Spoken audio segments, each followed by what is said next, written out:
Donnie and Dolly. The team is supported by ableauctions.ca. Closing your business? We can help. Tuesday and all today's guests brought to you by, and that includes Ray Ferraro standing by, the Bayside Oceanfront Resort, Bayside Restaurant and Lounge, taking part in the 2024 Dine About. Check it out while you enjoy 25% off their best rate when booked to the hotel now until February 29th. Call 250-248-8333 to book today. ESPN hockey analyst. He does Sportsnet games along with Shorty, co-host of the Ray and Dregs podcast. He joins us now, our friend Ray Ferraro. Ray, thanks for doing this. Happy New Year. How are you? I'm doing great. How are you guys doing? Very well, Ray. For people who don't know, you're in Chicago, ready to do the Blackhawks and the Oilers. Can you put into words? I know you look forward to every broadcast, but can you put into words your level of disappointment? No Bedard versus McDavid tonight. Well, let's be honest. There's, the Hawks aren't in the middle of a rebuild. They're at the very start of it. The reason you watch the Hawks is to see what Connor Bedard can do and how does he look and can he score tonight. And so aside from him being out of the lineup, they got 6 other guys out of the lineup too. So what was expected to be a long learning season, now you take a third of the team out of the lineup, and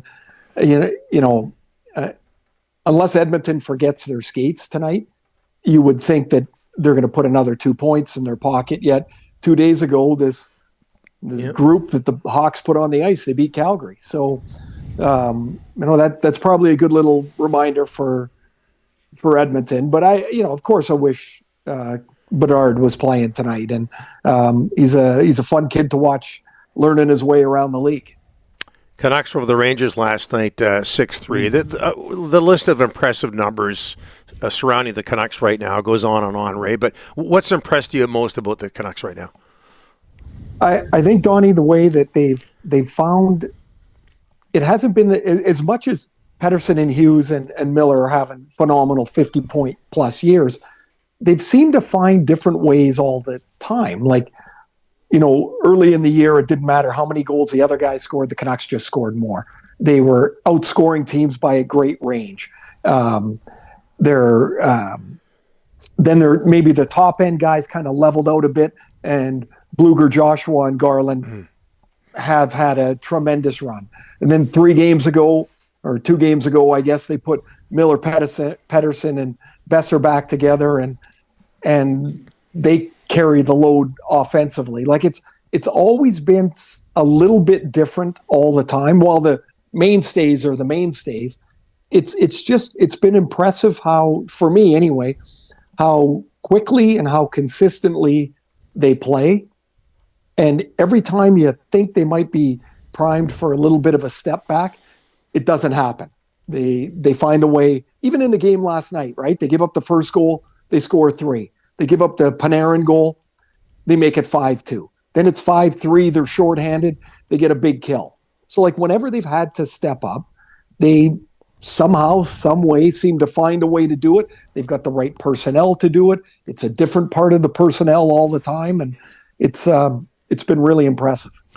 Hey, Ray, a lot of talk in this city about Nylander, $11.5 million. Pettersson's contract's up. Ray, would you put Pettersson ahead of that $11.5 million? Well, let's see. So Nylander's career high is 70 whatever points? Yep.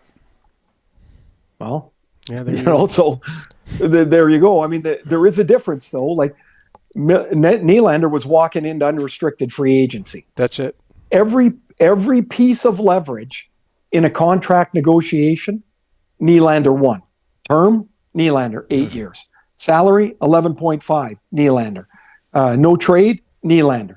Pettersson doesn't have the same leverage at this point. If next year he was going in, if the next season was unrestricted, he'd have the same leverage. So that opens up a whole lot of possibilities to what this deal could look like. It doesn't necessarily have to be 8 years. What if Pettersson and JP Barry decide to do something along the lines of Austin Matthews, which is 5 years, right?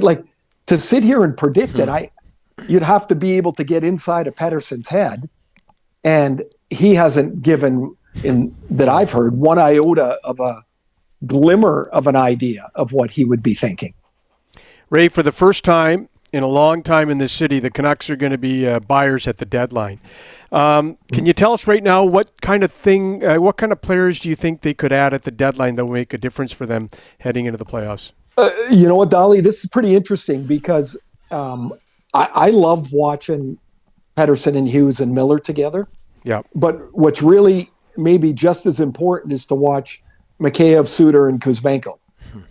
Because if those guys can score a bit, then maybe you can leave that line together, the Pettersson Miller line with Besser, then maybe you can leave them together longer term. If Suter's line can't score, then they're not going to be able to leave them together. And if they can't leave them together, then I think another forward is probably what you would look at. But it's so complicated because you could look at something. What if the player you really like isn't there or isn't available, or they say, yeah, you know what, we'd like this player and geez, we really like Tom Verlander. Then the deal's over, right? Then you got to move on to the next player. Then you have to decide what types of players are you actually looking at? Are you looking at a player past just this year or for just this year? Or are you looking at someone with contractual term? Like, you talk to a bunch of agents, right? Yep. Like everybody has a different idea and a different feel. And a lot of it comes to what exactly is available. Right. Because everybody's going to post those trade boards as it comes up to the deadline. I think the Canucks would like to add at the deadline, but when those trade boards go up, some of the players are unattainable. Yeah. They just don't fit. Like cap-wise, they don't fit. Asset-wise, whatever it might be, they don't fit position-wise. So I do think another forward, that kind of jumps at me a little bit. You can always add a defenseman, of course you can, right? And that goes without saying. I don't think there's one team in the league that wouldn't say, hey, I could add a quality defenseman. No, never mind. I think any team would add that. Ray, a trade yesterday in the National Hockey League involving Anaheim and Philadelphia. Cutter Gauthier didn't want to play with the Flyers, and you and I and Rick go back to a time when Eric Lindros went out of his way to play for the Flyers. Do you remember anybody ever not wanting to play in Philadelphia and what the kid might be thinking? I don't. I don't have any clue. His agent, Kurt Overhart, would probably be the best guy to ask. And I think they've made it pretty clear they're not talking about it, at least yet. I mean, they weren't even talking to the Flyers. Right. So it got to a point where I guess the Flyers felt, heck, they're not even talking to us. They've told us they weren't going to sign here. We should move them. I mean, there is a thought that maybe they could have waited, the Flyers, until the draft and said, okay, we're going to move Gauthier, and you tell all the other 31 teams. Because this is the number 5 pick in the draft. He's big. He's a really good player. Like, what if you tell all 31 teams, any of you could have Cutter Gauthier, what's your offer? Like, would you get the same offer as Jamie Drysdale in a second? Would patience help you here? I don't think it would hurt you. So I was a little surprised when that came across the ticker yesterday, to be honest with you. And not because they traded him, guys, but because of when they did trade him. Yeah. There was some talk that he's a Penguins fan and loved Sidney Crosby and would have a hard time playing for the team that is the arch rival of the Penguins. I know you were a Canuck fan and a Bruin fan. Did that ever enter your mind at all when you're at work, when you're on the ice? I can't even. What's the least amount of time in history? That would be the amount I thought about. Like if he's a Sidney Crosby fan, by the time he gets there, Sid's going to have a year and a half left in his career. Like I can't believe that was the deciding factor. If it was, he thinks about the game far different than me. I can't even imagine that that would be it. Okay, running out of time here. What impresses you most about? We have to get this question in. What impresses you the most about the Winnipeg Jets? You know what? I would say, Donnie, come mid-June, it looked like they were going to be in a free-for-all, rebuild, fire sale, trade everyone. And Kevin Cheveldayoff and his management team, just think of from the time they got eliminated, Rick Bowness went scorched earth on that team after the last game.